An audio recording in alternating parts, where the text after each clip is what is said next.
సినిమాకి సీన్స్ ఎంత ముఖ్యమో పాటలంతే ముఖ్యం. అందుకే ఆడియన్స్ ని అట్రాక్ట్ చేసేలా సాంగ్స్ పై స్పెషల్ కేర్ తీసుకుంటారు మేకర్స్. అయితే గత కొంతకాలంగా తీసిన పాటల్ని పెట్టడమే మానేశారు మేకర్స్.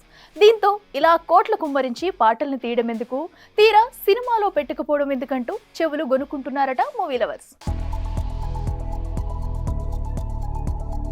అయితే రిలీజ్ టైంలో లేకపోయినా ఆ తర్వాతైనా ఆ పాటలు ఉంటాయని ఆశపడుతున్న అభిమానులకి నిరాశే ఎదురయ్యే పరిస్థితి. గతంలో మిస్ చేసిన సినిమా రిలీజ్ అయిన వారానికే 2 వారాలకో యాడ్ చేసేవారు. చెన్నకేశవరెడ్డి సినిమాలో అలా యాడ్ చేసిన పాటే నలుపు నలుపు. కానీ ఈ మధ్య వచ్చిన చాలా సినిమాల్లో ఇలా ఊరించి హ్యాండ్ ఇచ్చారు కూడా. గత ఏడాది వచ్చిన దేవరా సినిమాలో ఇలాగే ఓ సాంగ్ మిస్ చేశారు మేకర్స్.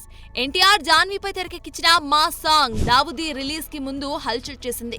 కానీ తీరా రిలీజ్ అయ్యాక సాంగ్ ఎక్కడుందా అని భూతత్తం పట్టి వెతకాల్సి వచ్చింది. ఇక ఆ మధ్య వచ్చిన పడి పడి లేచే మనసు సినిమాలోని ఓ మంచి పాటని ఇలాగే లేపేశాడు హను.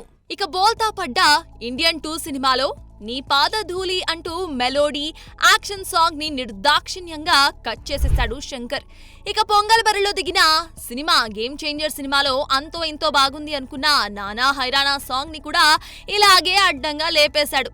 ఇక ఈ మధ్య వచ్చిన సాలిడ్ హిట్ అయిన కుబేరాలో కూడా పిప్పి డుమ్ డుమ్ డుమ్ అనే సాంగ్ ని ఎడిటింగ్ లోనే లేపేసింది మూవీ టీం. ఇక తాజాగా వచ్చిన కింగ్డమ్ సినిమాలో హృదయం లోపల అనే విజయ్ భాగ్యశ్రీ లవ్ సాంగ్ ముందే రిలీజ్ చేస్తే పెద్ద హిట్ అయింది. కానీ సినిమాలో ఫ్లోకి అడ్డు వస్తుందంటూ తీసేశాడు గౌతమ్. అయితే కలెక్షన్స్ కాస్త అటు ఇటుగా ఉన్నాయి కాబట్టి మళ్ళీ యాడ్ చేసినా ఆశ్చర్యం లేదు. ఏది ఏమైనా పర్ఫెక్ట్ ప్లాన్ ఉంటే నిర్మాతల డబ్బుని మంచినీళ్ళలా ఖర్చు పెట్టరని మేకర్స్ ఈ విషయంలో ఎప్పుడు కమాండ్ సాధిస్తారో అని చెవులు కొరుక్కుంటున్నారట ఫిలిం ఫ్యాన్స్.